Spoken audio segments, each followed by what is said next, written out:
Fermez les yeux un instant, juste un instant. Imaginez que vous ouvrez votre porte demain matin, comme vous le faites chaque jour, avec votre café à la main, encore à moitié endormi, et que vous regardez dehors.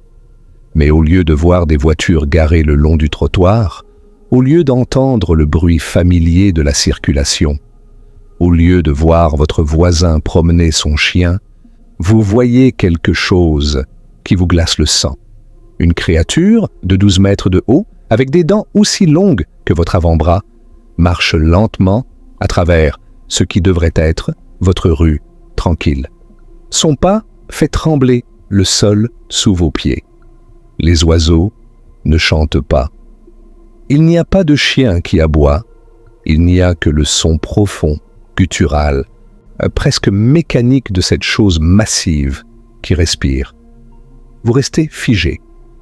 Votre café tombe de votre main et se brise sur le sol, mais vous ne l'entendez même pas. Parce que dans cet instant, dans cette fraction de seconde, votre cerveau essaie de comprendre quelque chose d'impossible. Ce que vous regardez, c'est un Tyrannosaurus Rex, vivant, réel, à moins de 50 mètres de vous. Maintenant, je sais ce que vous pensez. C'est de la science-fiction. C'est impossible. Les dinosaures ont disparu il y a 66 millions d'années. Tout le monde sait ça. Un astéroïde géant a frappé la Terre et boum, fini les dinosaures. C'est ce qu'on nous a appris à l'école. C'est ce que les documentaires nous montrent. C'est ce que tout le monde croit. Mais voici la question qui devrait vraiment vous empêcher de dormir cette nuit.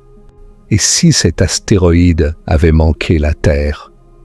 Et si, par un caprice du destin cosmique, cette roche de 12 kilomètres de large avait simplement continué sa trajectoire à travers l'espace, passant à côté de notre planète comme un camion qui vous frôle sur l'autoroute? Qu'est-ce qui se serait passé?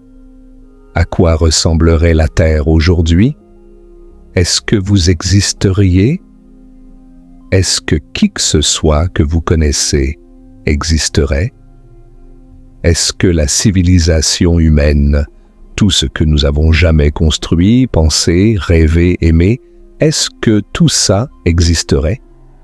La réponse, selon les scientifiques, est terrifiante et fascinante, et elle va changer complètement la façon dont vous voyez votre propre existence. Avant de plonger dans ce trou de lapin, laissez-moi vous donner quelques faits qui vont faire exploser votre cerveau. Donc les dinosaures ont régné sur la Terre pendant 165 millions d'années. 165 millions. Laissez ce nombre pénétrer dans votre esprit un moment. Les êtres humains, notre espèce, Homo sapiens, existent depuis environ 300 000 ans.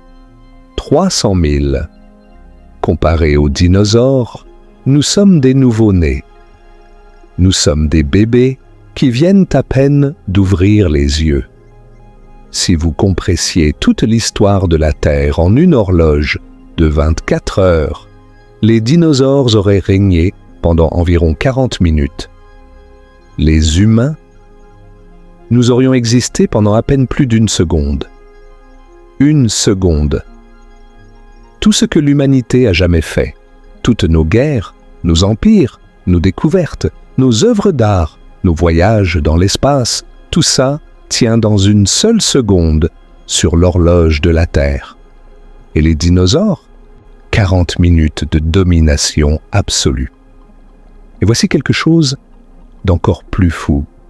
L'astéroïde qui les a tués faisait seulement environ 12 kilomètres de large. 12 kilomètres. La Terre a un diamètre de près de 13 000 kilomètres. Cela signifie qu'un objet représentant moins d'un millième de la taille de notre planète a complètement changé le cours de l'histoire de la vie sur Terre. Un petit caillou cosmique, relativement parlant, a effacé les créatures les plus dominantes que cette planète ait jamais connues et a ouvert la porte à des petites créatures poilues et tremblantes qui se cachaient dans des terriers pour éventuellement devenir, eh bien, nous. Si cet astéroïde avait été en retard de 30 minutes, juste 30 minutes, sur un voyage de millions d'années à travers l'espace, et il aurait frappé l'océan profond au lieu de la péninsule du Yucatan, et les conséquences auraient été radicalement différentes. Ou s'il avait manqué complètement la Terre, eh bien, vous ne seriez pas là en train d'écouter ceci. Personne ne serait là pour écouter quoi que ce soit. Et il y a encore quelque chose. Certains dinosaures devenaient plus intelligents juste avant l'extinction. Le Troodon, un petit dinosaure théropode, avait le plus grand rapport cerveau-corps de tous les dinosaures connus. Il avait des yeux orientés vers l'avant, comme les nôtres, lui donnant une vision binoculaire. Il avait des doigts semi-opposables sur ses mains. Il chassait en meute. Il montrait des signes de comportement social complexe. Certains paléontologues se sont demandé, avec une fascination mêlée de vertige, et si le Troodon était sur une trajectoire évolutive vers l'intelligence? Si l'astéroïde n'était pas venu, est-ce qu'un descendant du Troodon aurait pu éventuellement développer une intelligence comparable à la nôtre? Est-ce qu'il y aurait eu des dinosaures qui pensent, qui parlent, qui construisent? Et voici le fait le plus époustouflant de tous, celui qui va probablement vous faire voir les oiseaux dans votre jardin d'une manière complètement différente. Les oiseaux sont des dinosaures. Ce n'est pas une métaphore, ce n'est pas une simplification, c'est la réalité taxonomique et scientifique. Les oiseaux sont des dinosaures théropodes vivants. Le moineau sur votre rebord de fenêtre, le pigeon dans la rue, l'aigle qui plane dans le ciel, ce sont des dinosaures. Les dinosaures n'ont jamais complètement disparu. Une lignée a survécu, a évolué et est toujours parmi nous, chantant dans les arbres chaque matin. Donc, en un sens, cette question, et si les dinosaures n'avaient jamais disparu, a déjà une réponse partielle. Ils n'ont pas complètement disparu. Ils sont partout autour de vous.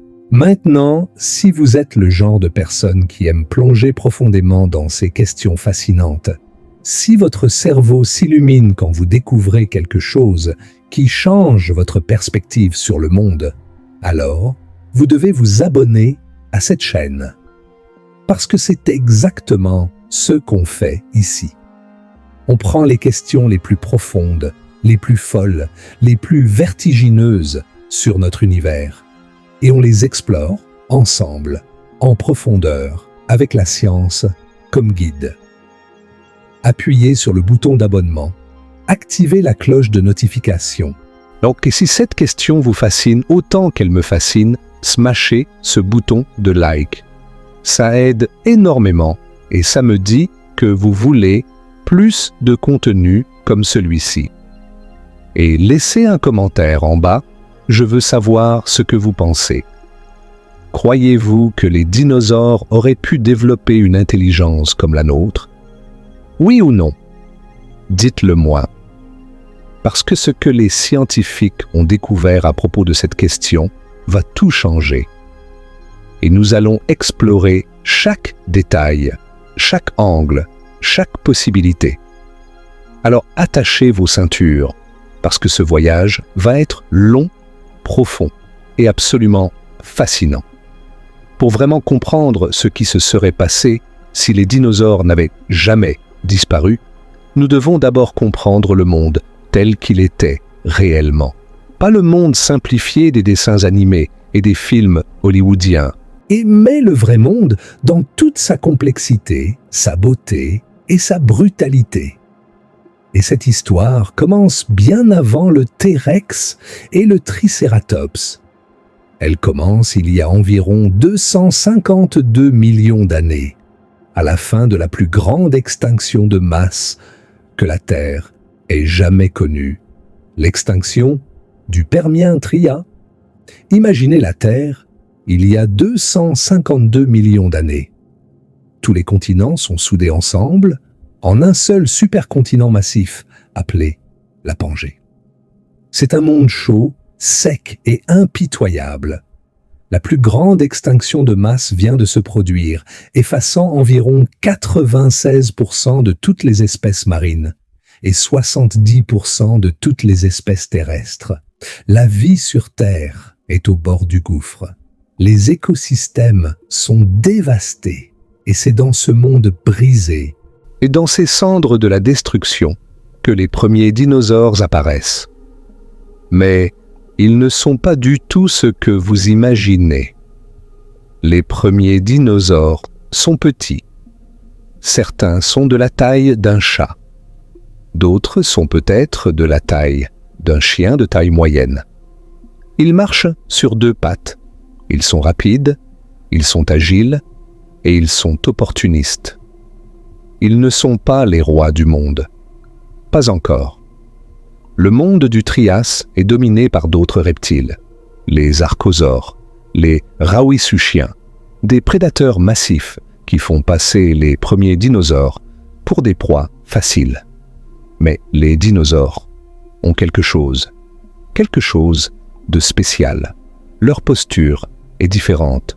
Leurs pattes sont directement sous leur corps, comme des colonnes, au lieu d'être étalées sur les côtés comme chez les lézards et les crocodiles. Alors, cela leur donne une efficacité de mouvement supérieure. Ils peuvent courir plus longtemps, plus efficacement, en utilisant moins d'énergie. Et beaucoup d'entre eux sont probablement à sang chaud, ou au moins partiellement, ce qui leur donne un avantage métabolique dans un monde aux conditions changeantes. Puis, il y a environ 201 millions d'années, une autre extinction de masse frappe, l'extinction du Trias jurassique. Des éruptions volcaniques massives, associées à l'ouverture de l'océan Atlantique, libèrent d'énormes quantités de dioxyde de carbone et d'autres gaz dans l'atmosphère. Les températures montent en flèche. Les océans s'acidifient et beaucoup des reptiles qui dominaient le monde, les concurrents des dinosaures, sont balayés. C'est la grande opportunité. Les dinosaures, et qui avaient survécu en tant qu'acteurs secondaires, deviennent soudainement les stars du spectacle. Et ils ne laisseront plus jamais personne leur voler la vedette. Pas pendant les 135 millions d'années suivantes. Le Jurassique, c'est l'âge des géants. La Pangée commence à se fracturer. L'Atlantique s'ouvre comme une plaie béante dans la croûte terrestre. Les continents commencent leur lente dérive vers les positions que nous connaissons aujourd'hui. Et avec cette fragmentation vient un changement climatique spectaculaire. Le monde devient plus chaud et plus humide. Les niveaux de dioxyde de carbone dans l'atmosphère sont 5 à 10 fois supérieurs à ceux d'aujourd'hui. Des forêts luxuriantes de conifères, de fougères et de cycas couvrent la Terre. Il n'y a pas de calotte glaciaire au pôle. Et il n'y a pas de désert comme nous les connaissons. La Terre est une serre géante, un paradis tropical qui s'étend presque d'un pôle à l'autre. Et dans ce monde verdoyant et chaud, les dinosaures deviennent gigantesques, les sauropodes. Ces titans à long cou qui font trembler le sol à chaque pas, le brachiosaure avec ses pattes avant plus longues que ses pattes arrière, son cou s'élevant à plus de 13 mètres de haut comme un building vivant qui broute la canopée des arbres les plus hauts. Le diplodocus avec son corps incroyablement long, sa queue en forme de fouet qui pouvait créer des bangs supersoniques. L'apatosaure, l'ancien brontosaure, un animal si massif qu'il pesait autant que 4 ou 5 éléphants adultes combinés. Comment ces créatures sont-elles devenues si énormes? La science a plusieurs explications. Leurs os étaient creux, comme ceux des oiseaux modernes, ce qui les rendait plus légers qu'ils ne l'auraient été autrement. Leur système respiratoire, avec des sacs aériens connectés à leurs poumons, était incroyablement efficace, bien plus que celui de n'importe quel mammifère. Ils ne mâchaient pas leur nourriture, ils l'avalaient entière, ce qui éliminait le besoin de mâchoires lourdes et de muscles masticateurs massifs. Et ils avaient un métabolisme qui leur permettait de grandir incroyablement vite. Certains sauropodes pouvaient prendre plusieurs kilogrammes par jour pendant leurs années de croissance. Mais les géants doux n'étaient pas seuls. Les prédateurs les suivaient. L'allosaure, un théropode de 9 mètres de long, et avec des crêtes osseuses au-dessus de ses yeux et des mâchoires remplies de dents dentelées comme des lames de scie. Le cératosaure, avec sa corne nasale distinctive, chassant dans les plaines inondables du Jurassique. Et dans les airs, les ptérosaures planent sur des courants thermiques, leurs ailes membraneuses s'étendant sur plusieurs mètres. Dans les océans, les plésiosaures nagent avec leurs 4 nageoires puissantes, leurs longs coups serpentant à travers des eaux chaudes et peu profondes. Les ichthyosaures, ressemblant à des dauphins reptiliens, chassent des calmars et des poissons à des vitesses impressionnantes. Et quelque chose d'incroyablement important se produit pendant le Jurassique. Quelque chose qui va devenir crucial pour notre histoire. Les premiers oiseaux commencent à évoluer à partir de petits dinosaures théropodes. L'Archaeopteryx, découvert dans les calcaires de Solnhofen en Allemagne, est l'un des fossiles les plus célèbres au monde. C'est un animal à mi-chemin entre un dinosaure et un oiseau, avec des plumes, des ailes, mais aussi des dents, des griffes sur ses ailes et une longue queue osseuse. C'est la preuve vivante, ou plutôt fossile, que les oiseaux sont des dinosaures. Cette transition de petits théropodes à plumes vers des créatures volantes est l'une des histoires évolutives les plus extraordinaires de l'histoire de la vie sur Terre. Puis vient le Crétacé, la dernière grande époque des dinosaures, et sans doute la plus spectaculaire. De 145 à 66 millions d'années avant notre ère, les continents continuent de dériver.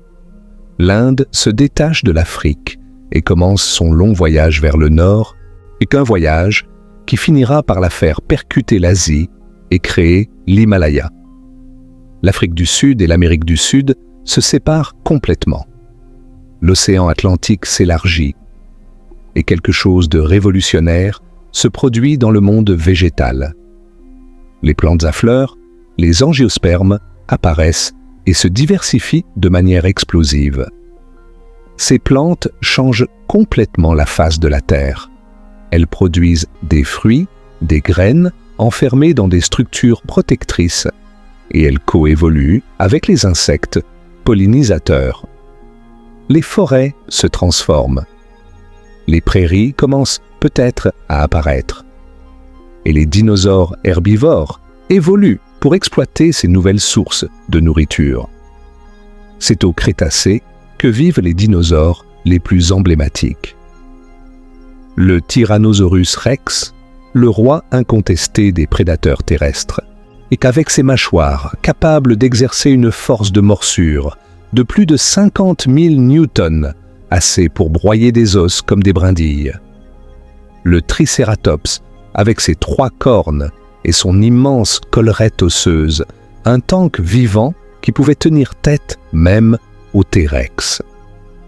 Le Vélociraptor, plus petit que ce que les films vous font croire, environ la taille d'un dindon, mais couvert de plumes et doté d'une intelligence remarquable pour un dinosaure. Le Spinosaure, plus grand que le T-Rex, avec sa voile dorsale énorme et son museau allongé de crocodilien, un prédateur semi-aquatique qui chassait d'énormes poissons dans les rivières d'Afrique du Nord. Le Parasaurolophus, avec sa crête creuse, qui fonctionnait comme un instrument de musique, produisant des sons graves et résonnants qui pouvaient porter sur des kilomètres. L'ankylosaure, blindé de la tête aux pieds avec des plaques osseuses et armé d'une massue caudale capable de briser les os d'un tyrannosaure. Le giganotosaure, le carcharodontosaure, le deinocheirus avec ses bras de 2,40 m de long. La diversité était absolument stupéfiante. Des milliers d'espèces sur chaque continent, y compris l'Antarctique, qui à l'époque était couvert de forêts tempérées. Et pendant tout ce temps, pendant ces 165 millions d'années de domination des dinosaures, il y avait d'autres créatures. Des créatures qui vivaient dans l'ombre.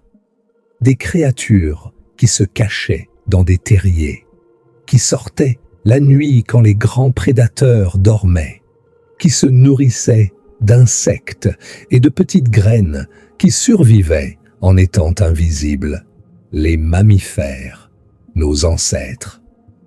Pendant tout le règne des dinosaures, et les mammifères sont restés petits. La plupart ne dépassaient pas la taille d'un rat. Certains étaient un peu plus grands, peut-être de la taille d'un blaireau, mais c'était l'exception. Ils étaient nocturnes, c'est pourquoi la plupart des mammifères modernes ont un odorat et une ouïe si développées. Ce sont des adaptations héritées de ces ancêtres qui devaient naviguer dans l'obscurité pour survivre. Ils avaient de la fourrure pour maintenir leur température corporelle. Ils allaitaient leurs petits. Certains avaient commencé à développer des formes corporelles diverses, des planeurs, des nageurs, des fouisseurs. Mais ils étaient tous petits, tous marginaux, tous coincés dans les interstices d'un monde dominé par des titans.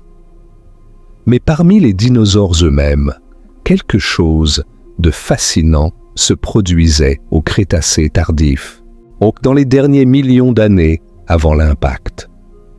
Certains dinosaures devenaient plus intelligents, et c'est là que l'histoire devient vraiment intéressante.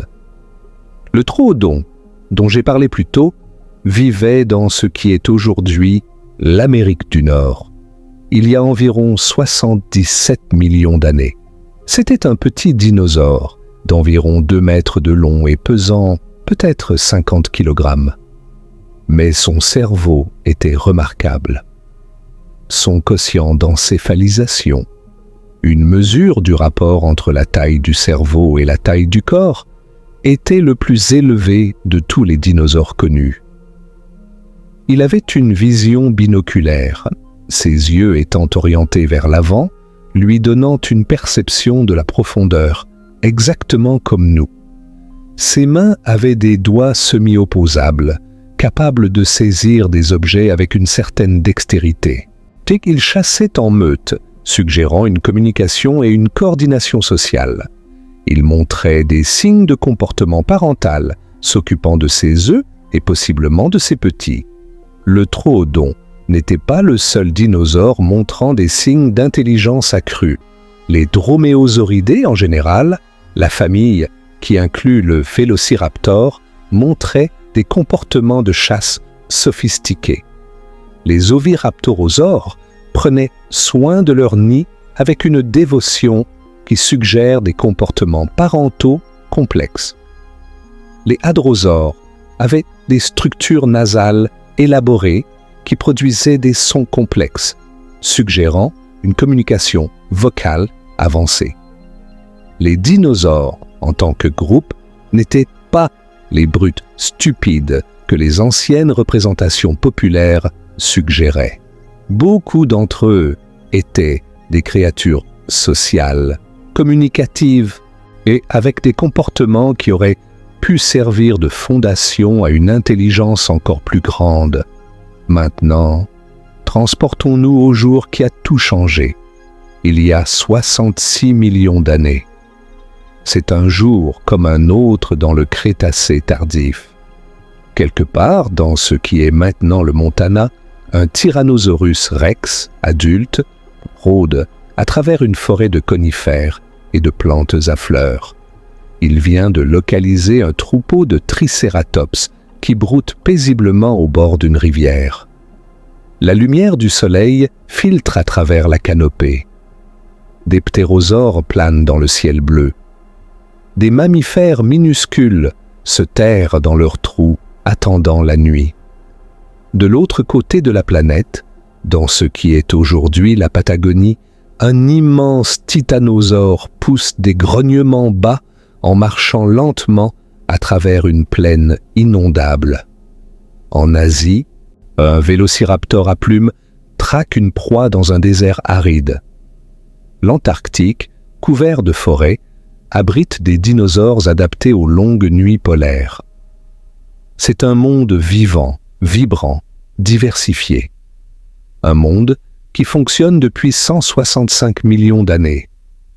Personne ne regarde le ciel. Quelque part dans l'espace, une roche de 12 km de diamètre fonce vers la Terre à environ 70 000 km par heure. 20 fois la vitesse d'une balle de fusil. Pour mettre cela en perspective, si vous pouviez voir cet objet approcher, il traverserait la distance entre la Terre et la Lune en un peu plus de 5 heures. C'est un morceau de roche et de métal, un vestige de la formation du système solaire, errant dans l'espace depuis des milliards d'années. Et par un hasard cosmique, par une coïncidence statistiquement improbable, mais pas impossible, sa trajectoire croise celle de la Terre. C'est un hasard, rien de plus. Pas un dessein, pas un plan, pas un destin. Juste la mécanique céleste, la gravité et les lois de la physique faisant leur travail aveugle et indifférent. L'impacteur entre dans l'atmosphère terrestre. À cette vitesse, l'atmosphère n'offre quasiment aucune résistance significative. L'objet ne ralentit presque pas. Il ne brûle pas comme une étoile filante ordinaire. Il est trop massif, trop rapide. L'air devant lui est comprimé si violemment qu'il devient un plasma incandescent. L'objet frappe la surface terrestre dans ce qui est aujourd'hui la péninsule du Yucatan, au Mexique, dans une zone de roche peu profonde, riche en soufre et en carbonate. Le point d'impact est connu aujourd'hui sous le nom de Chicxulub. Dans la première seconde de l'impact, l'énergie libérée est équivalente à 10 milliards de bombes d'Hiroshima. 10 milliards. L'esprit humain ne peut pas véritablement appréhender ce chiffre. Un cratère de 180 km de diamètre et de 20 km de profondeur se forme presque instantanément. La roche à la surface est vaporisée. Non pas fondue, vaporisée, transformée en gaz. Une colonne de roche en fusion et de débris est projetée dans l'espace, littéralement hors de l'atmosphère. L'onde de choc se propage à la vitesse du son, aplatissant tout sur des centaines de kilomètres. Tout être vivant dans un rayon de 1000 kilomètres du point d'impact est tué instantanément, pas en quelques secondes, instantanément. Dans les premières minutes, un méga tsunami se forme. Des vagues de plus d'1,5 km de haut, plus hautes que la plus haute montagne de beaucoup de pays, se propagent à travers le golfe du Mexique et au-delà. Des séismes de magnitude 10 ou plus secouent la planète entière. Chaque ligne de faille sur Terre est activée. Des glissements de terrain massifs se produisent sur tous les continents. Des éruptions volcaniques se déclenchent en chaîne.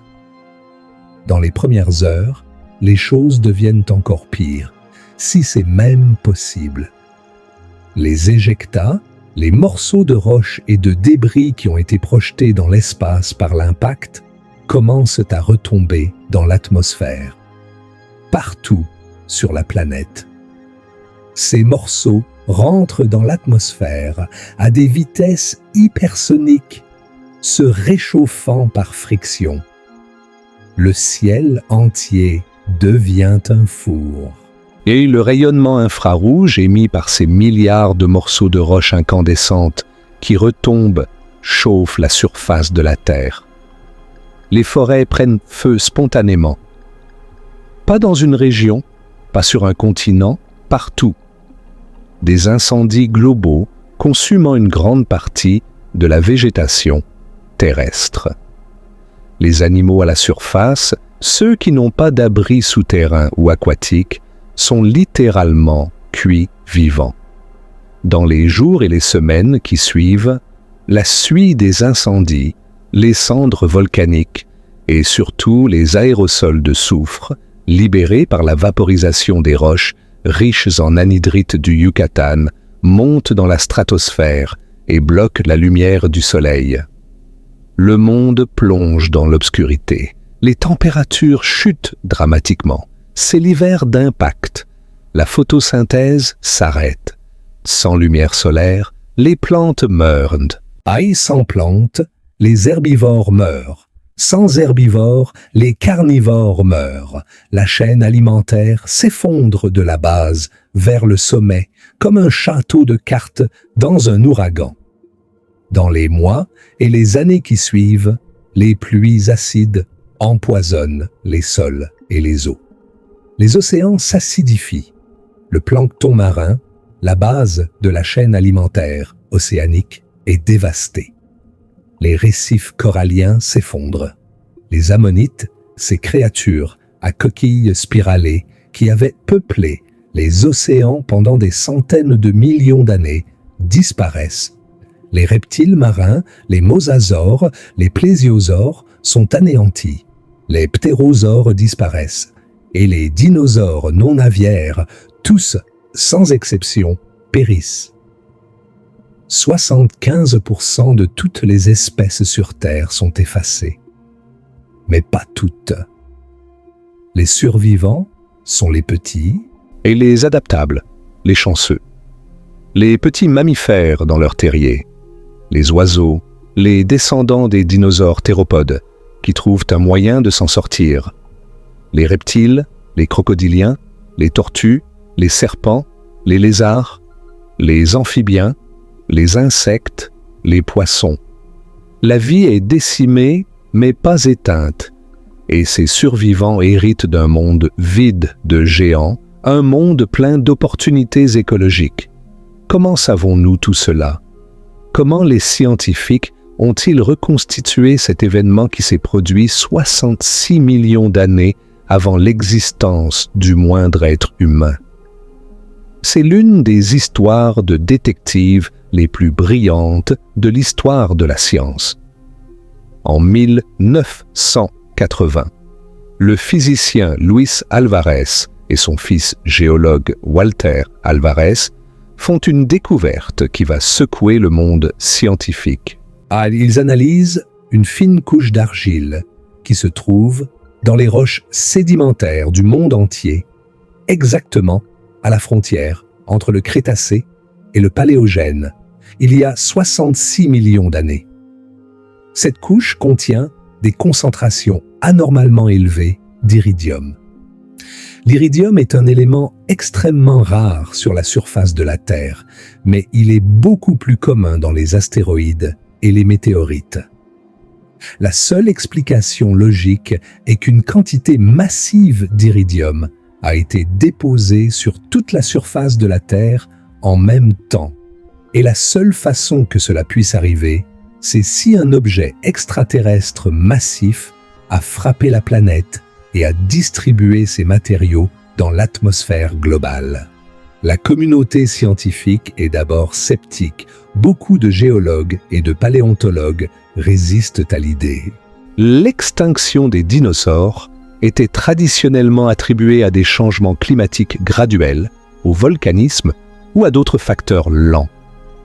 L'idée d'un événement cataclysmique, soudain, semblait trop dramatique, trop hollywoodienne pour être vraie. Mais les preuves continuent de s'accumuler. Du quartz choqué, un type de quartz dont la structure cristalline a été déformée par une pression extrême, est trouvé dans la même couche.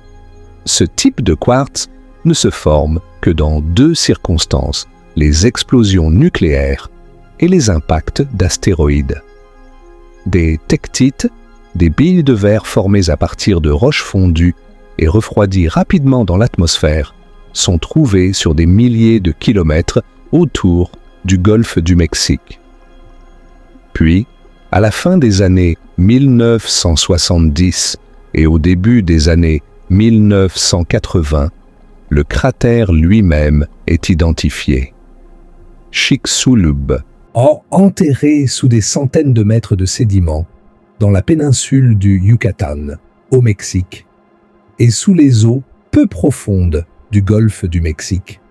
Les études gravimétriques et magnétiques révèlent un anneau de 180 km de diamètre, exactement le bon type de structure pour un cratère d'impact de cette taille. Des forages dans le cratère confirment la présence de roches fondues par l'impact, de brèches d'impact et d'autres signatures diagnostiques. En 2016, une expédition scientifique internationale fort directement dans l'anneau de pic du cratère de Chicxulub, extrayant des carottes de roche qui racontent l'histoire de l'impact avec une résolution sans précédent.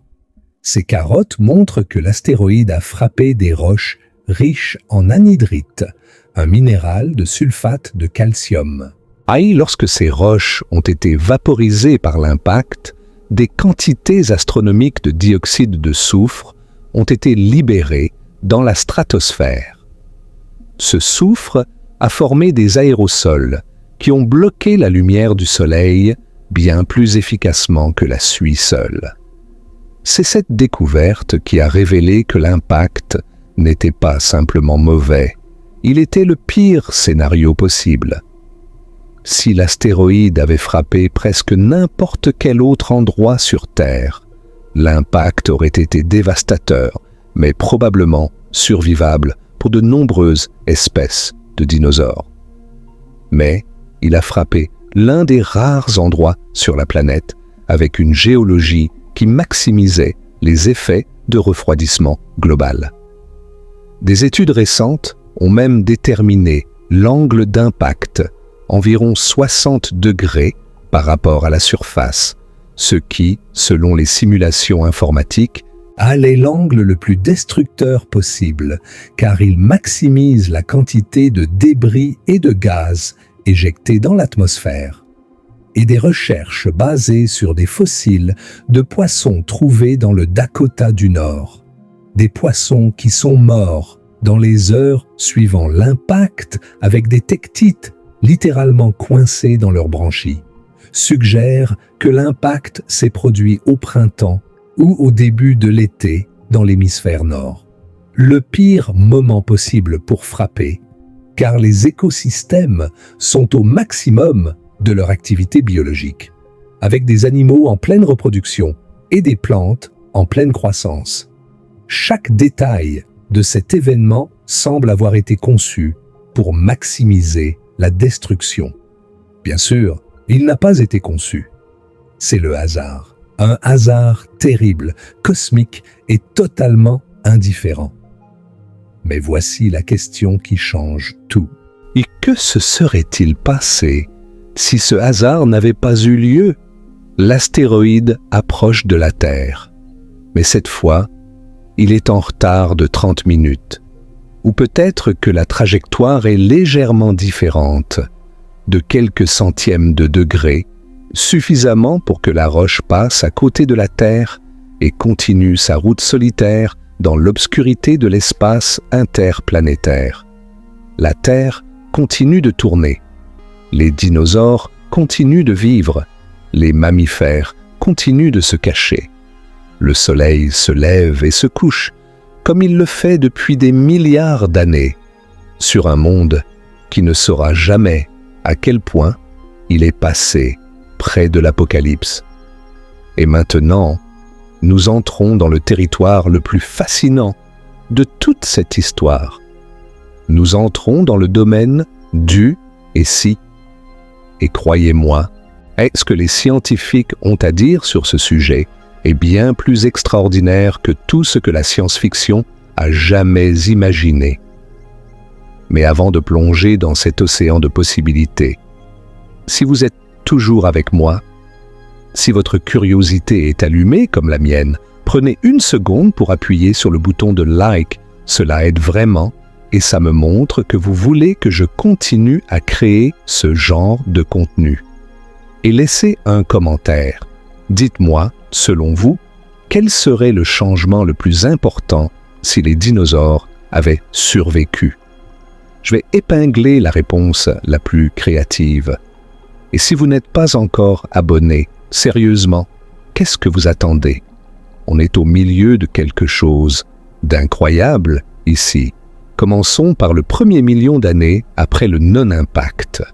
Nous sommes il y a 66 millions d'années à 65 millions d'années. L'astéroïde a manqué la Terre. Le monde continue comme il était. Les écosystèmes du Crétacé tardif persistent. Les T-Rex continuent de chasser les Tricératops. Les sauropodes titanesques continuent de brouter les cimes des arbres. Les ptérosaures continuent de planer dans les cieux. Et les petits mammifères continuent de se cacher dans leurs terriers.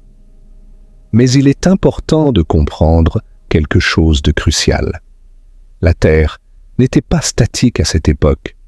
Même sans l'astéroïde, des changements majeurs étaient en cours.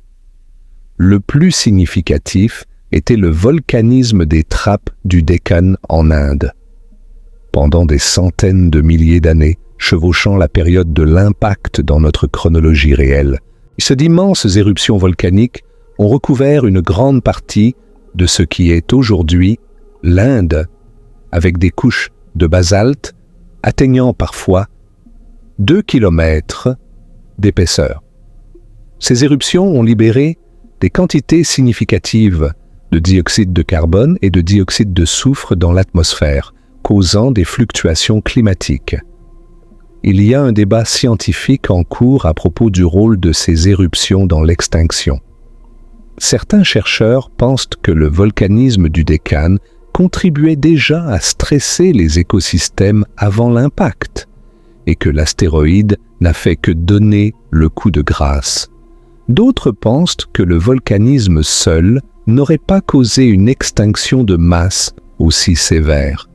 La majorité des paléontologues aujourd'hui s'accordent sur le fait que c'est l'astéroïde qui a été le facteur déterminant, mais que le volcanisme a probablement aggravé la situation.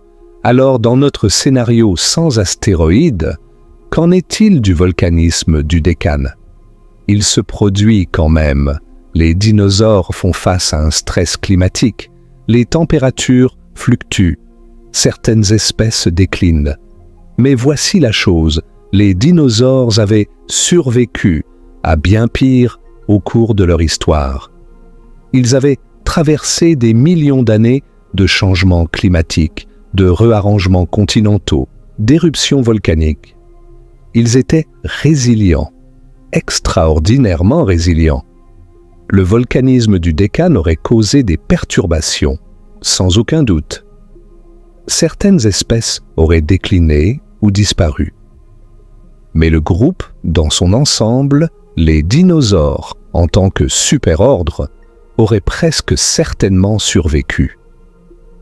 Les espèces individuelles vont et viennent. C'est le fonctionnement normal de l'évolution. Mais les grandes lignées persistent aussi longtemps qu'elles ont des niches écologiques à occuper. Et les dinosaures occupaient pratiquement toutes les niches écologiques terrestres pour les grands animaux. Maintenant, avançons dans le temps. Des millions d'années passent. L'évolution, cette force lente, patiente, inexorable, continue son travail. Parce que l'évolution ne s'arrête jamais. Chaque génération, de petites variations génétiques apparaissent. Certaines sont neutres. Certaines sont désavantageuses, et certaines, une petite fraction, donnent un léger avantage à l'individu qui les porte. Ces variations avantageuses se propagent lentement dans la population au fil des générations. Multipliez ce processus par des millions d'années et des milliards de générations, et vous obtenez des transformations spectaculaires. Les dinosaures ne seraient pas restés les mêmes. Ils auraient changé, évolué, se seraient diversifiés dans des directions que nous pouvons essayer d'imaginer, mais que nous ne pouvons pas prédire avec certitude. Pensons aux théropodes, les dinosaures carnivores bipèdes.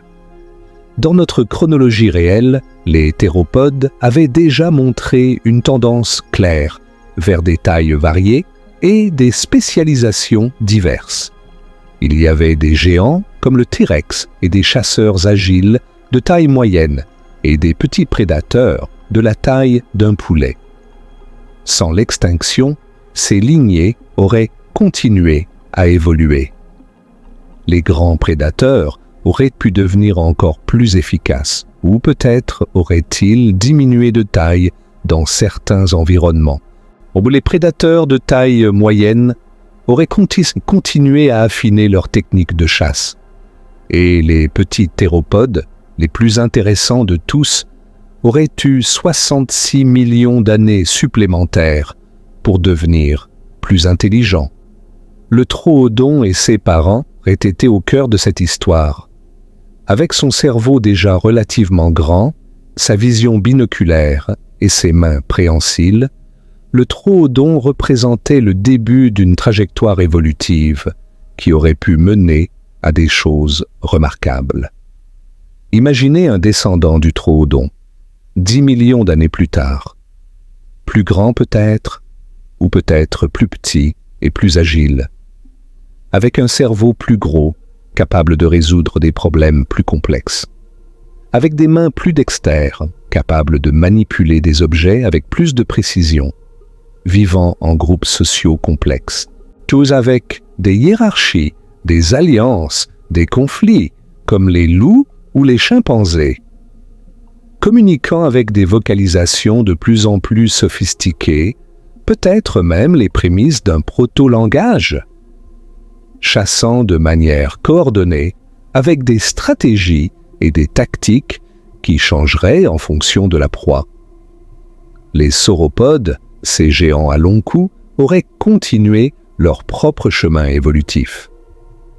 L'apparition et la diversification des plantes à fleurs au Crétacé avaient déjà commencé à changer le paysage végétal. Les sauropodes auraient dû s'adapter à ces nouvelles sources de nourriture. Peut-être que certaines lignées auraient développé des dents plus spécialisées pour brouter les plantes à fleurs. Peut-être que d'autres auraient développé des estomacs encore plus élaborés pour digérer des types de végétation différents.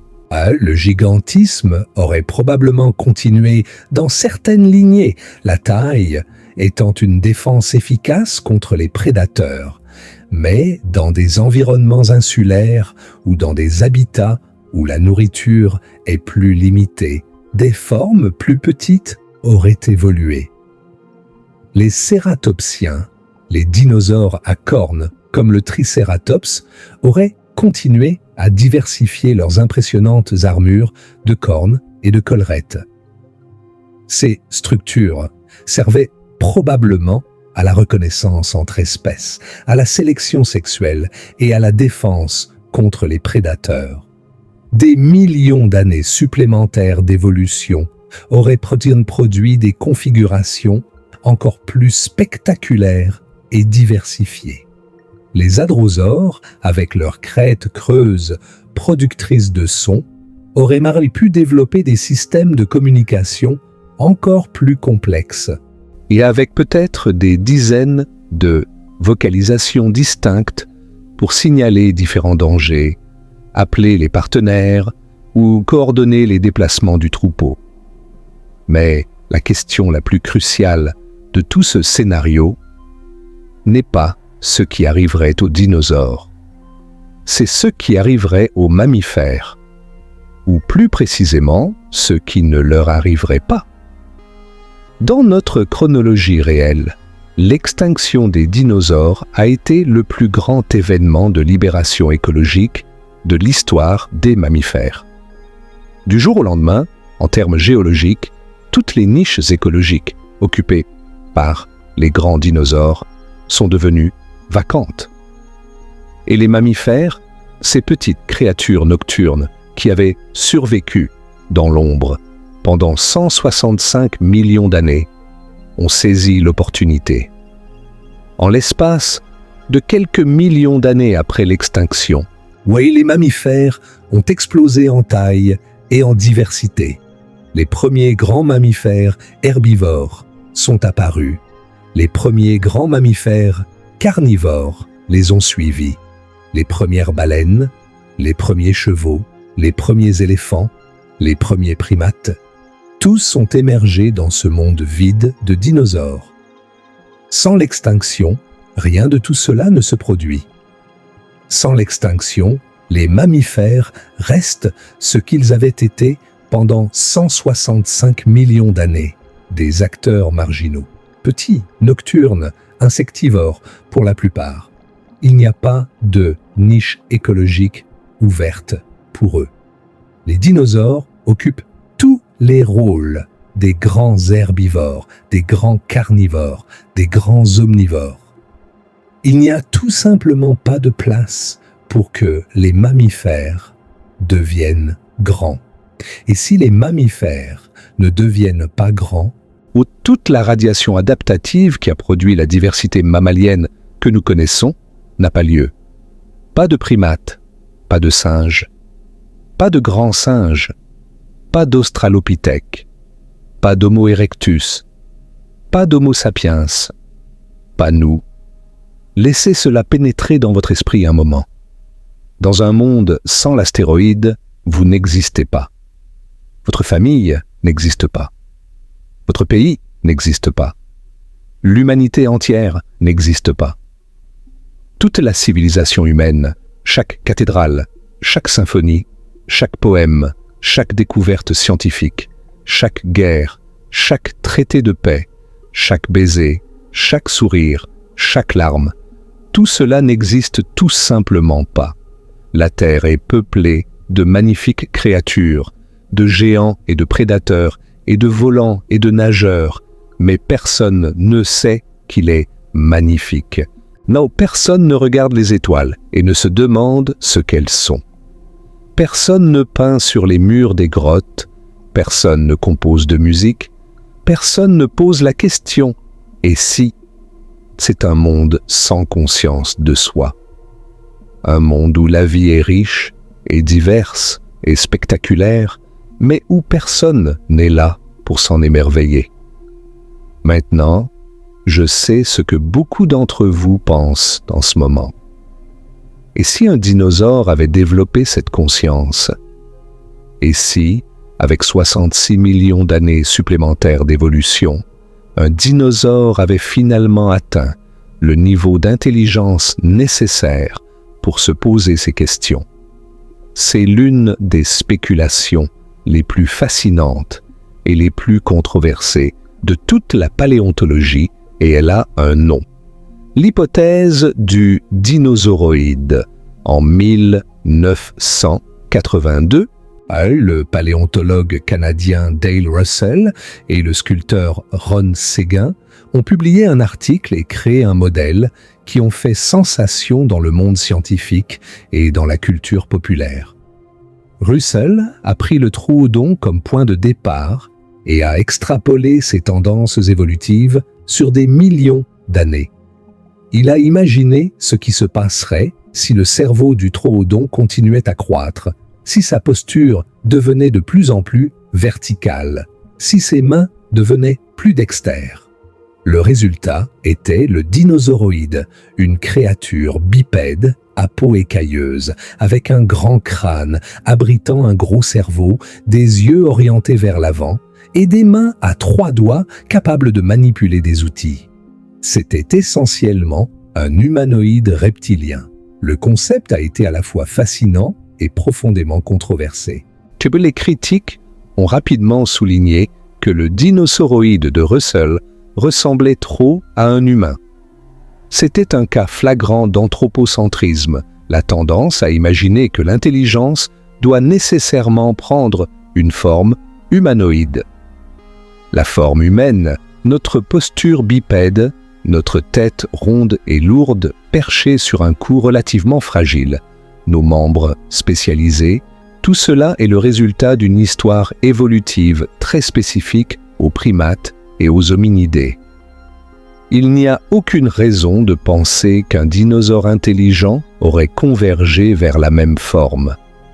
L'évolution ne suit pas un plan, elle ne tend pas vers un idéal.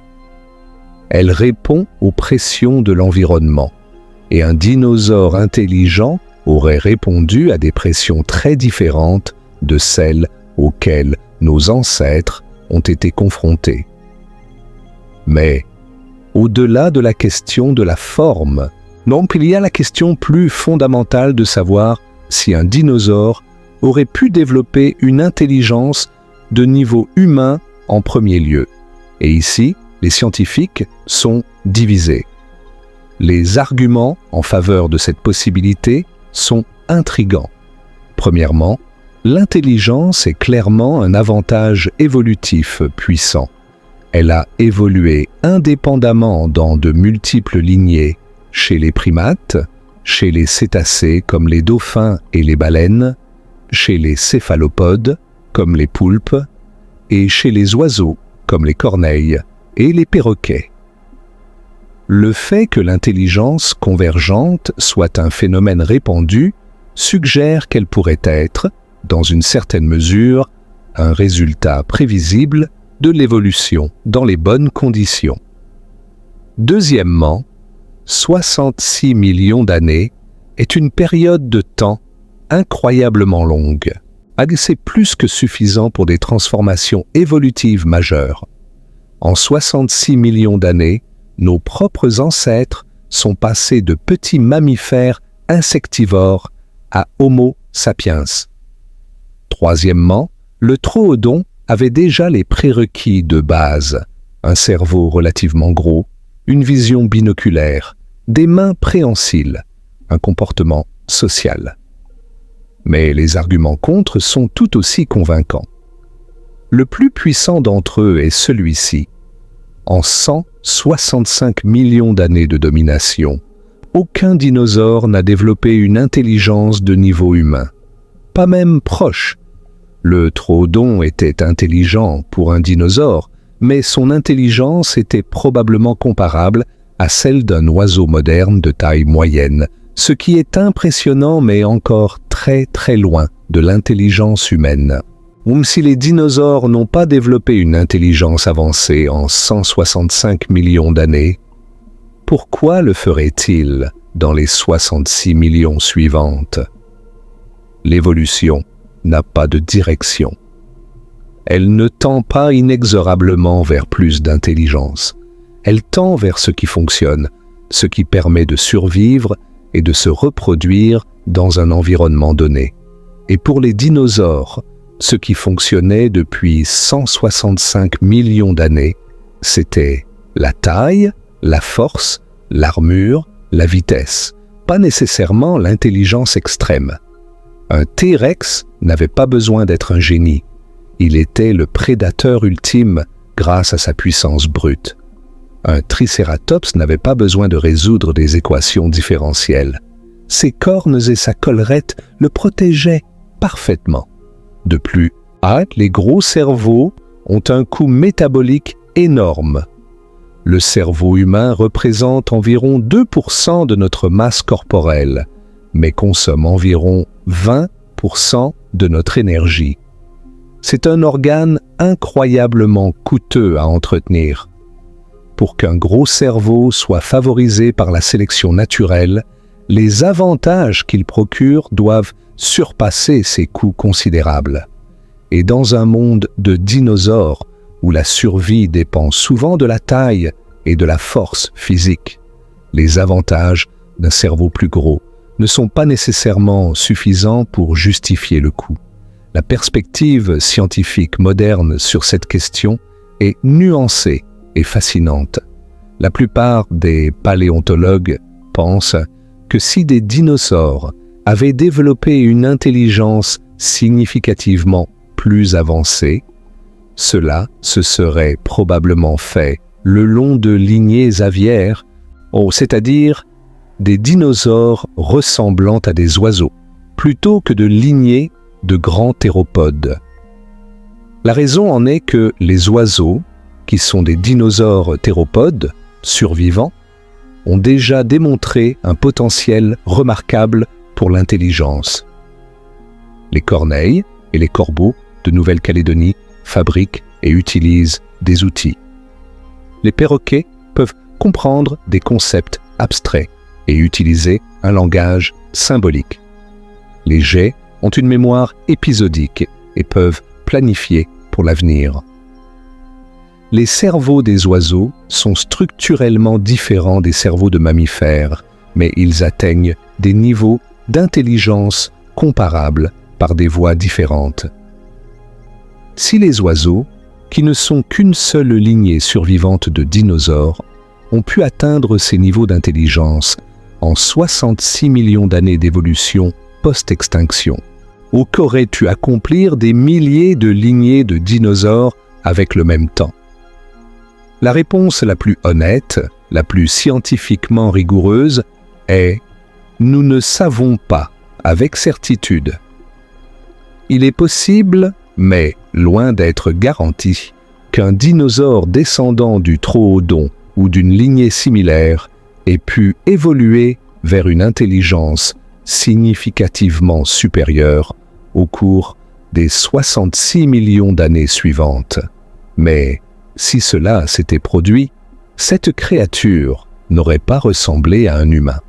Elle aurait probablement ressemblé davantage à un oiseau intelligent et de grande taille, peut-être quelque chose comme une version géante et terrestre d'un corbeau, avec des pattes avant modifiées en mains rudimentaires, ou peut-être quelque chose que nous ne pouvons pas du tout imaginer, parce que 66 millions d'années d'évolution dans des conditions différentes auraient produit des solutions que notre imagination limitée ne peut pas concevoir.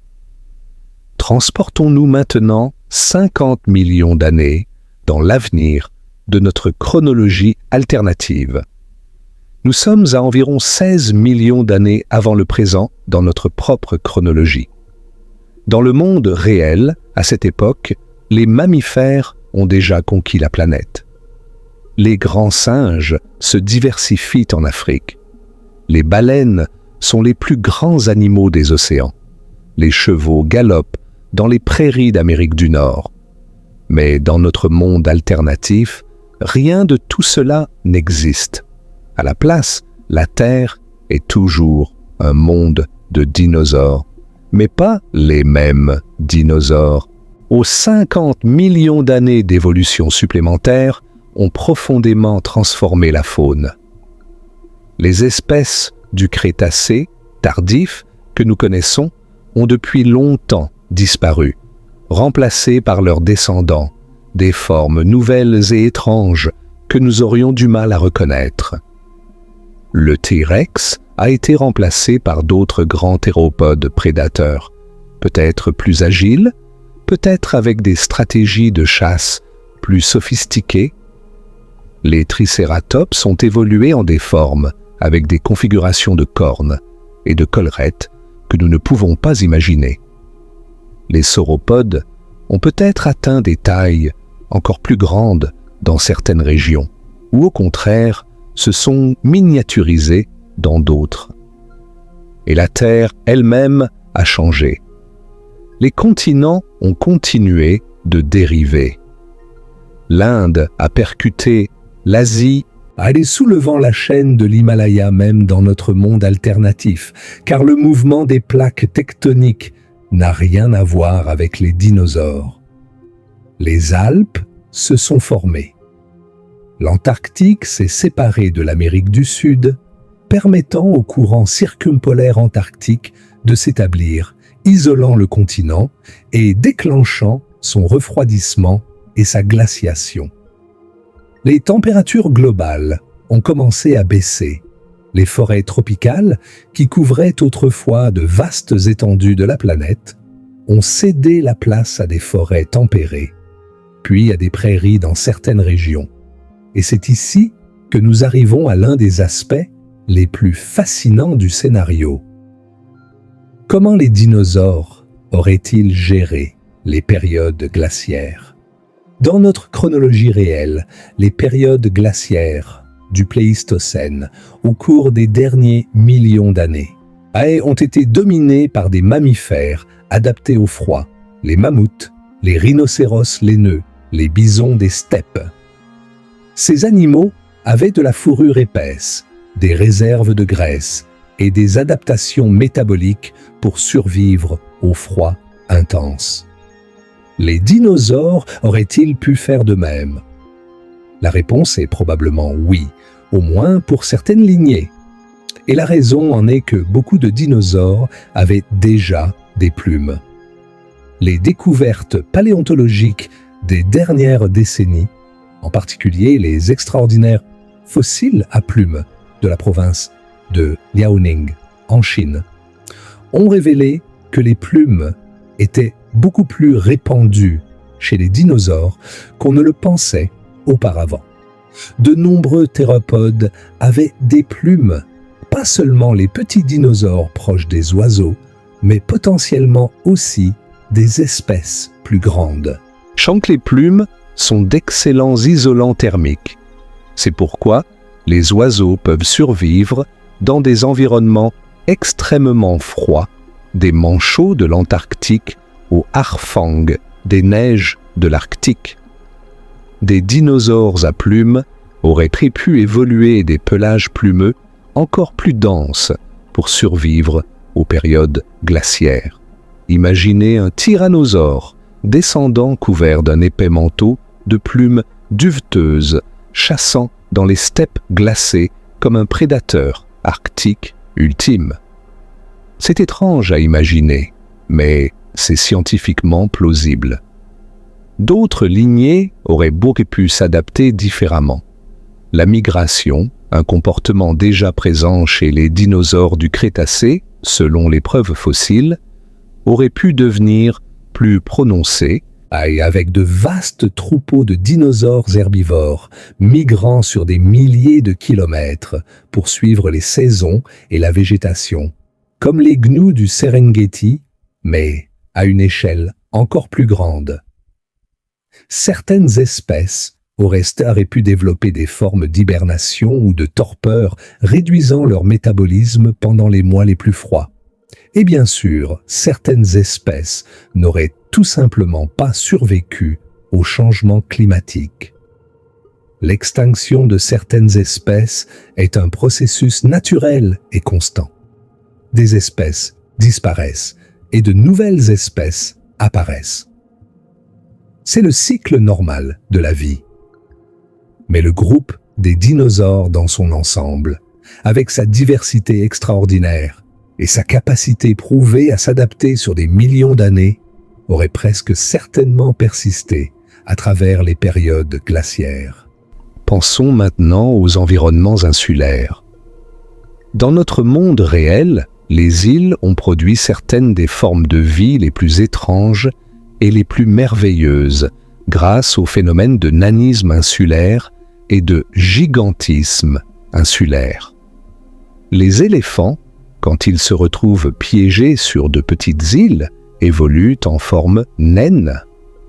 C'est ce qui s'est passé avec l'éléphant nain de Sicile qui ne faisait qu'1 mètre de haut. Inversement, de petits animaux peuvent devenir géants sur les îles en l'absence de prédateurs, comme le dodo de l'île Maurice. Les mêmes principes s'appliqueraient aux dinosaures. Imaginez des îles tropicales peuplées de T-Rex nains de la taille d'un chien, ou de sauropodes pas plus grands qu'un cheval, ou imaginez des îles sans prédateurs, ou de petits dinosaures herbivores deviennent gigantesques, y remplissant les niches écologiques de la même manière que les tortues géantes des Galapagos dans notre monde. La biogéographie insulaire des dinosaures aurait été un spectacle à couper le souffle.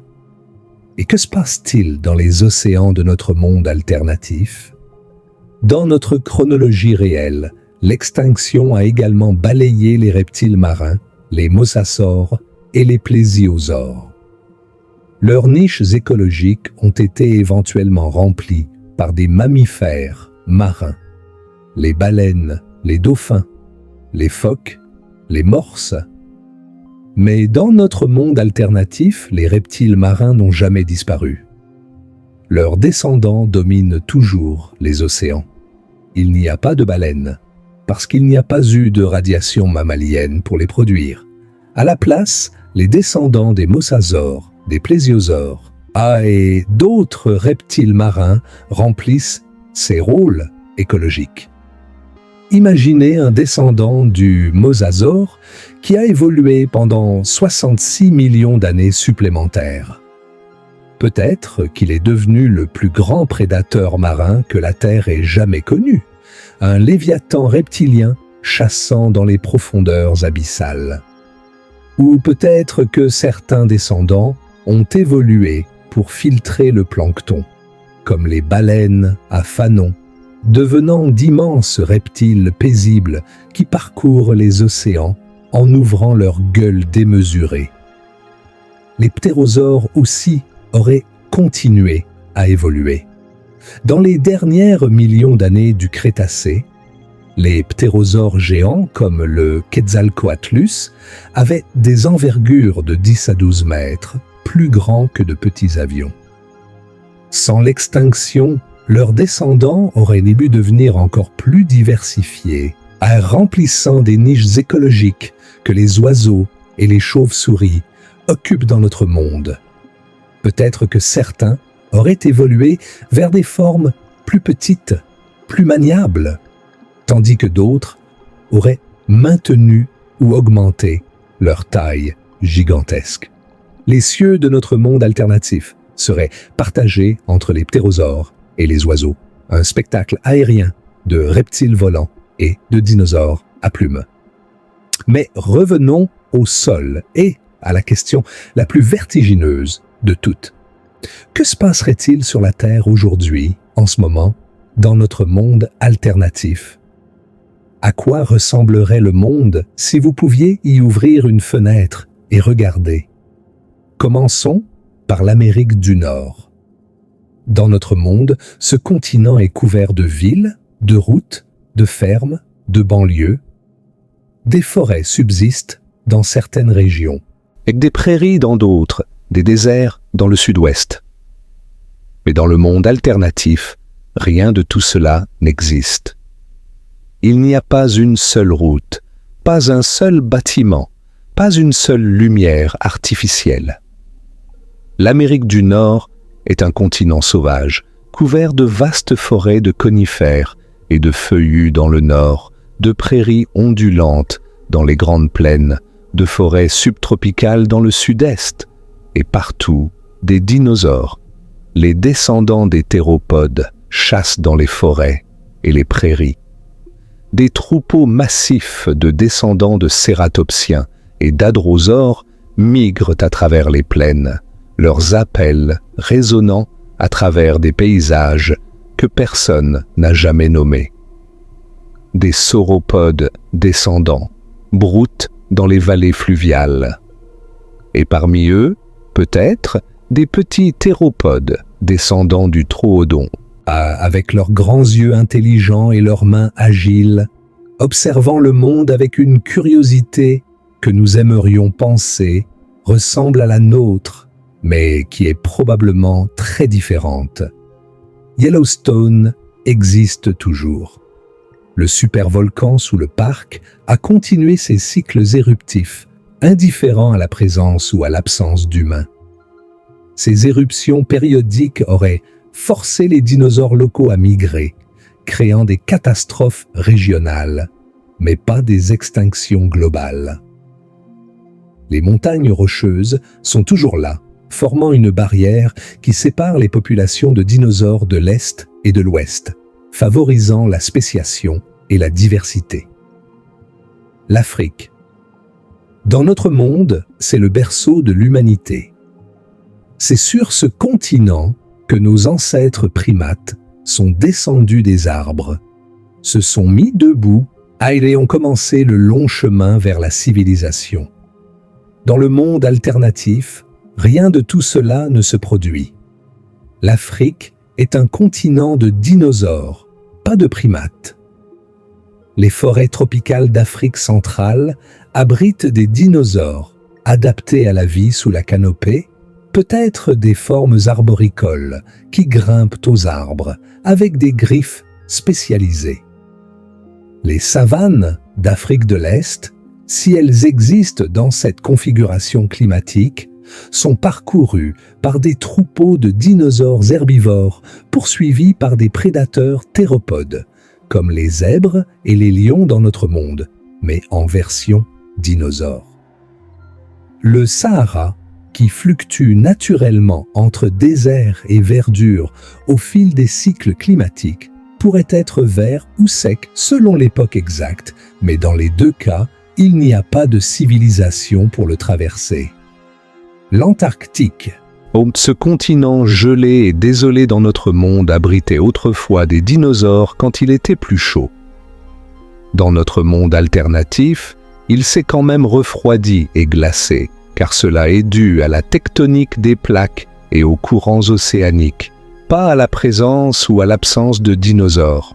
Les dinosaures qui y vivaient se sont soit adaptés au froid extrême, développant des plumages incroyablement denses et des adaptations métaboliques pour survivre aux longs mois d'obscurité polaire, soit ils ont migré au fur et à mesure que le continent se refroidissait, abandonnant l'Antarctique aux mousses, aux lichens et peut-être à quelques espèces incroyablement résistantes de petits dinosaures à plumes et de reptiles, les océans. Dans notre monde, les océans sont pollués par le plastique, réchauffés par le changement climatique anthropique, et leurs récifs coralliens en déclin, leur population de poissons surexploités. Dans le monde alternatif, rien de tout cela. Les océans sont dans un état comparable à ce qu'ils étaient il y a des centaines de milliers d'années dans notre propre chronologie, avant l'impact humain. Les récifs coralliens sont vastes et sains. Les populations de poissons sont abondantes. Les descendants des reptiles marins règnent comme prédateurs suprêmes. Les eaux sont claires, les écosystèmes sont en équilibre. Et la biodiversité marine est probablement bien supérieure à ce que nous connaissons aujourd'hui dans notre monde dégradé. Les îles du monde, de Madagascar aux Galapagos, en passant par la Nouvelle-Zélande et Hawaï, seraient des laboratoires d'évolution extraordinaires. Chaque île isolée aurait développé ses propres espèces uniques de dinosaures et adaptées aux conditions locales. Des dinosaures endémiques qu'on ne trouve nulle part ailleurs, comme les lémuriens de Madagascar dans notre monde, mais en version dinosaure. La Nouvelle-Zélande, qui dans notre monde n'a pas de mammifères terrestres natifs, sauf les chauves-souris, pourrait abriter des espèces de dinosaures remarquables, des formes qui ont évolué en isolation pendant des millions d'années. Pensons aux dynamiques écosystémiques de ce monde. Les relations prédateur-proie auraient été affinées par 66 millions d'années supplémentaires de course aux armements évolutives. Les proies développent de meilleures défenses, une armure plus épaisse, des cornes plus longues, une vitesse accrue, un camouflage plus efficace, des comportements d'alerte plus sophistiqués, des formations défensives de troupeaux plus élaborés. En réponse, les prédateurs développent de meilleures stratégies d'attaque, plus de vitesse, plus de ruse, une meilleure coordination en meute, peut-être même des formes de tromperie et de piégeage. Le résultat serait des organismes incroyablement raffinés, des machines biologiques perfectionnées par des éons de sélection naturelle. Les relations symbiotiques seraient tout aussi fascinantes. Pensez aux oiseaux nettoyeurs qui débarrassent les grands mammifères de leurs parasites dans notre monde, les pique-bœufs sur les buffles, par exemple. Dans le monde des dinosaures, des petits dinosaures ou des oiseaux spécialisés rempliraient ce rôle, nettoyant la peau des géants sauropodes et des grands herbivores. La coévolution entre les dinosaures et les plantes serait extraordinaire. Avec des flores spécialisées qui dépendent de dinosaures spécifiques pour la dispersion de leurs graines, comme les fruits tropicaux dépendent des oiseaux et des mammifères dans notre monde. Chaque niche écologique actuellement remplie par des mammifères serait remplie par des dinosaures ou leurs descendants. Il y aurait des dinosaures fouisseurs qui vivent sous terre, creusant des terriers complexes avec leurs griffes puissantes. Des dinosaures arboricoles qui se balancent dans la canopée des forêts tropicales. Des dinosaures aquatiques, semi-aquatiques, qui passent la majeure partie de leur temps dans les rivières et les lacs. Des dinosaures arctiques couverts de plumes épaisses qui survivent dans la toundra gelée. Des dinosaures désertiques avec des adaptations pour conserver l'eau et résister à la chaleur extrême. Et des dinosaures nocturnes avec de grands yeux et une ouïe exceptionnelle. La diversité serait stupéfiante, bien au-delà de ce que notre imagination limitée peut concevoir, parce que 66 millions d'années d'évolution dans des milliers d'environnements différents produisent une variété qui défie la description. Et cela nous amène à une question encore plus profonde. Pourrait-il y avoir une autre espèce intelligente qui émerge dans ce monde? Si ce n'est pas un dinosaure, pourrait-ce être autre chose? Les céphalopodes, les poulpes et les calmars sont déjà remarquablement intelligents dans notre monde. Les poulpes peuvent résoudre des puzzles, utiliser des outils, reconnaître des individus et montrer ce qui ressemble à de la curiosité et du jeu. Mais ils ont une durée de vie courte, souvent seulement 1 ou 2 ans, ce qui limite sévèrement la quantité de connaissances qu'un individu peut accumuler et transmettre. Pourrait un céphalopode évoluer une durée de vie plus longue et développer une intelligence encore plus grande? C'est possible, mais hautement spéculatif. Les oiseaux, qui rappelons-le sont des dinosaures, seraient les candidats les plus probables pour une intelligence accrue. Les corvidés, la famille des corneilles et des corbeaux, sont parmi les animaux les plus intelligents de la planète dans notre monde. Les corneilles de Nouvelle-Calédonie fabriquent des outils à partir de brindilles et de feuilles avec une sophistication qui rivalise avec celle des grands singes. Les corbeaux peuvent résoudre des problèmes en plusieurs étapes, planifier pour l'avenir et même sembler comprendre les intentions des autres individus chez une forme de théorie de l'esprit.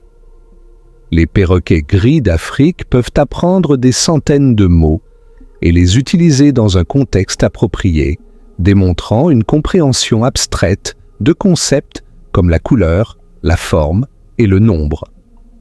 Dans notre monde alternatif, les oiseaux auraient évolué aux côtés de leurs cousins dinosaures non aviaires. Avec 66 millions d'années supplémentaires et sans les pressions spécifiques de notre monde post-extinction, les oiseaux pourraient avoir emprunté des chemins évolutifs différents. Peut-être qu'une lignée de corvidés, ou leur équivalent dans le monde alternatif, aurait poussé l'intelligence encore plus loin. Peut-être qu'un oiseau terrestre de grande taille, avec des ailes réduites et des pattes avant transformé en appendice manipulateur, aurait évolué une intelligence comparable à celle des grands singes. Ou peut-être pas. Peut-être que, comme dans notre chronologie réelle, l'intelligence technologique reste un événement incroyablement rare, un accident évolutif qui ne se produit qu'une fois dans 1 milliard d'années, dans des circonstances très spécifiques. Et cela nous amène à ce que les scientifiques, les vrais scientifiques qui passent leur vie à étudier ces questions, pensent réellement de tout cela. Leurs réponses, basées sur des décennies de recherche, de fouilles fossiles, de modélisation informatique et de débats scientifiques passionnés, sont à la fois humbles et profondes. Les études récentes sur la trajectoire de l'évolution cérébrale des dinosaures, basées sur l'analyse du quotient d'encéphalisation à travers le temps géologique, y montrent que les cerveaux des dinosaures théropodes augmentaient effectivement de taille au cours du Crétacé. La tendance était réelle. Mais l'extrapolation de cette tendance sur des millions d'années est extrêmement incertaine. L'évolution ne suit pas des lignes droites. Elle fait des zigzags, des retours en arrière, des sauts inattendus. Une tendance peut s'inverser à tout moment si les pressions environnementales changent. Donc, bien que les dinosaures théropodes devenaient plus intelligents, il n'y a aucune garantie que cette tendance se serait poursuivie. Les recherches récentes sur la biologie thermique des dinosaures ont révélé que beaucoup d'entre eux étaient endothermes, à sang chaud, ou au moins mésothermes, avec un métabolisme intermédiaire entre le sang chaud et le sang froid. C'est une découverte importante pour notre scénario, car cela signifie que les dinosaures n'auraient pas été aussi vulnérables au refroidissement climatique qu'on le pensait autrefois. Des dinosaures à sang chaud, avec des plumes pour l'isolation, auraient pu survivre dans des climats froids, voire glaciaux. Les périodes glaciaires n'auraient pas nécessairement été fatales pour eux. De nouvelles découvertes sur le comportement social des dinosaures continuent d'émerger. Des sites de nidification fossiles montrent que certains dinosaures revenaient au même site de nidification, année après année, comme les tortues marines modernes. Des empreintes fossilisées montrent des troupeaux se déplaçant ensemble, avec les jeunes au centre protégés par les adultes à la périphérie. Puis des preuves de soins parentaux prolongés ont été trouvées chez plusieurs espèces. Tout cela suggère des comportements sociaux complexes qui auraient pu servir de fondation à une complexité sociale encore plus grande avec le temps. Le docteur Steve Bruzat, paléontologue à l'Université d'Édimbourg et auteur du livre Référence sur l'histoire des dinosaures, a déclaré à plusieurs reprises que si l'astéroïde n'avait pas frappé, les dinosaures auraient presque certainement continué à dominer la Terre. Il n'y a aucune raison de penser qu'ils étaient en déclin ou qu'ils auraient cédé leur place aux mammifères sans un événement cataclysmique externe. Les dinosaures étaient au sommet de leur jeu, diversifiés, adaptés à une variété incroyable d'environnements et fondamentalement en bonne santé écologique. L'idée que les mammifères étaient en quelque sorte supérieurs aux dinosaures et les auraient éventuellement remplacés est un mythe. C'est du chauvinisme mammalien. Les mammifères n'ont pas vaincu les dinosaures. Ils ont hérité d'un monde vide.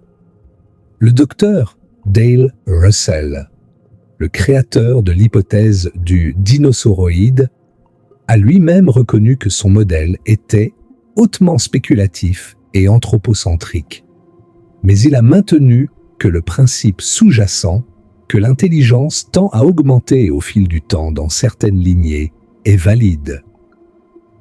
Les critiques ont répondu que l'intelligence n'augmente pas nécessairement dans toutes les lignées et que de nombreuses lignées restent à des niveaux d'intelligence stables pendant des millions d'années. Les requins, par exemple, sont restés fondamentalement inchangés en termes de complexité cérébrale pendant des centaines de millions d'années. L'intelligence n'est pas un escalier roulant qui monte automatiquement. C'est une option parmi d'autres, et elle n'est sélectionnée que lorsque les conditions la favorisent. Le docteur Andrea Coe et d'autres paléontologues modernes ont proposé que si un dinosaure intelligent avait évolué, il aurait probablement suivi la voie aviaire plutôt que la voie humanoïde, c'est-à-dire qu'il aurait ressemblé davantage à un oiseau géant intelligent qu'à un humain reptilien. Cela se base sur le fait que les oiseaux, qui sont les dinosaures les plus intelligents existants, ont développé leur intelligence à travers une architecture cérébrale très différente de celle des mammifères. Les oiseaux n'ont pas de néocortex, telle que la structure cérébrale qui est responsable de la plupart des fonctions cognitives supérieures chez les mammifères. Au lieu de cela, ils ont le pallium, une structure qui accomplit des fonctions similaires par une organisation neuronale différente. Un dinosaure intelligent aurait probablement développé son intelligence à travers cette voie aviaire, produisant un type de cognition qui serait fondamentalement différent de la cognition humaine, peut-être tout aussi sophistiquée, mais d'une manière que nous pourrions avoir du mal à reconnaître. Les simulations informatiques et les modèles mathématiques qui ont été développés pour explorer ce scénario offrent des perspectives intéressantes mais limitées. Et les modèles climatiques d'un monde sans l'impact de Chicxulub montrent que la Terre aurait de toute façon refroidi au cours des derniers millions d'années en raison des changements dans la configuration continentale et les courants océaniques. Les dinosaures auraient fait face à des défis climatiques significatifs, mais probablement pas insurmontables pour un groupe aussi divers et adaptable. Les modèles de simulation évolutive, bien que nécessairement simplifiés, suggèrent que la diversité des dinosaures aurait continué à fluctuer, avec des périodes d'expansion et de contraction, mais sans l'effondrement total que l'astéroïde a causé. Et puis il y a les leçons que nous pouvons tirer des dinosaures vivants, les oiseaux. Avec plus de 10 000 espèces actuellement, les oiseaux sont l'un des groupes de vertébrés les plus diversifiés sur la planète. Ils vivent dans pratiquement tous les habitats, des déserts les plus arides aux forêts tropicales les plus humides, des pôles gelés aux océans ouverts. Certains sont minuscules, comme le colibri-abeille de Cuba qui pèse moins de 2 grammes, et d'autres sont massifs, comme l'autruche qui peut peser plus de 150 kg. Certains volent à des altitudes de plus de 10 000 mètres, comme l'oie à tête barrée qui traverse l'Himalaya, et d'autres ne volent pas du tout, comme les manchots et les kiwis. Cette diversité incroyable a été atteinte par une seule lignée de dinosaures, survivant en 66 millions d'années. Imaginez ce que des milliers de lignées de dinosaures auraient produit dans le même laps de temps. Et la diversité aurait été véritablement inconcevable. Considérons maintenant les implications philosophiques de tout ce que nous avons exploré. Parce que cette question, et si les dinosaures n'avaient jamais disparu, n'est pas seulement une question scientifique, c'est une question profondément philosophique qui touche à la nature même de notre existence et de notre place dans l'univers. La première et la plus importante implication est la fragilité absolue de notre existence. Nous existons parce qu'une roche de 12 kilomètres a frappé le bon endroit, au bon moment, il y a 66 millions d'années. Si elle avait manqué, nous ne serions pas là. Pas juste nous en tant qu'individus, mais nous en tant qu'espèce. Toute l'humanité. Tout ce que nous avons jamais fait, pensé, créé, rêvé, tout cela n'existe que grâce à un accident cosmique. Chaque livre jamais écrit, chaque chanson jamais chantée, chaque personne que vous avez jamais aimée, tout cela existe parce qu'un caillou spatial a frappé la péninsule du Yucatan à la bonne vitesse, au bon angle, dans les bonnes roches, au bon moment. Le biologiste Stephen Jay Gould, dans son livre influent Wonderful Life, a proposé ce qu'il appelle la contingence de l'histoire de la vie. Si vous pouviez rembobiner la bande de la vie et la rejouer depuis le début, le résultat serait complètement différent. L'évolution n'est pas un processus déterministe qui mène inexorablement à un résultat prédéfini. C'est un processus contingent dépendant de millions de petits accidents, de hasards, de circonstances imprévisibles. Le fait que l'intelligence humaine ait émergé n'était pas inévitable. C'était l'un des résultats possibles parmi des milliards, et il a fallu une séquence très spécifique d'événements, dont un impact d'astéroïdes pour qu'il se réalise.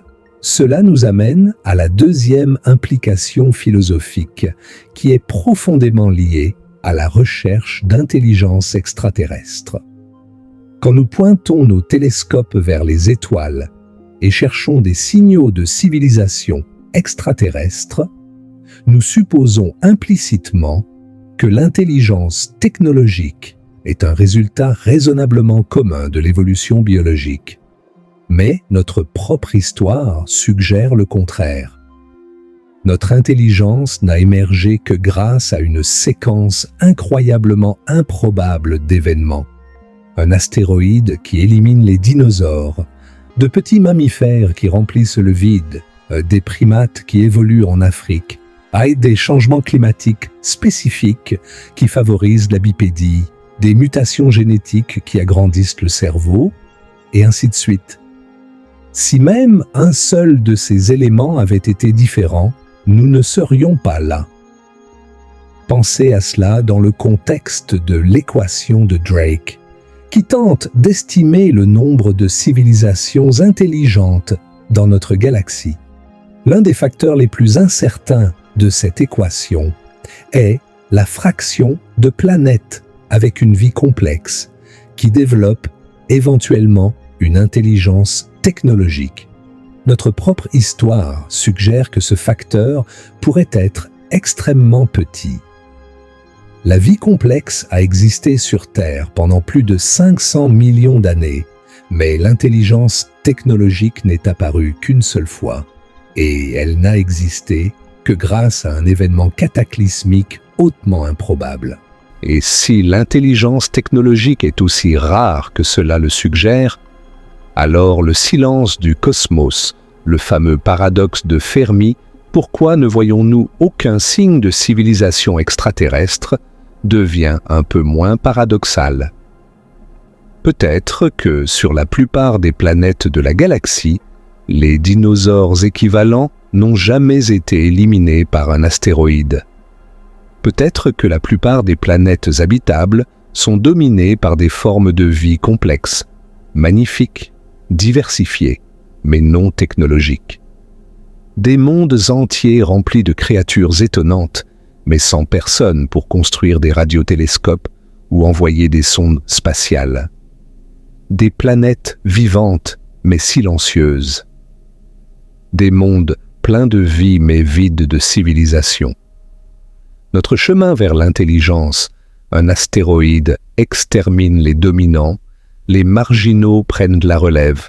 Ils finissent par développer la technologie, est peut-être si improbable, si spécifique, si dépendant d'une cascade de coïncidences, qu'il ne se produit presque jamais. Et si c'est le cas, alors nous sommes potentiellement bien plus seuls dans l'univers que nous ne l'imaginions. Mais il y a aussi une perspective plus optimiste.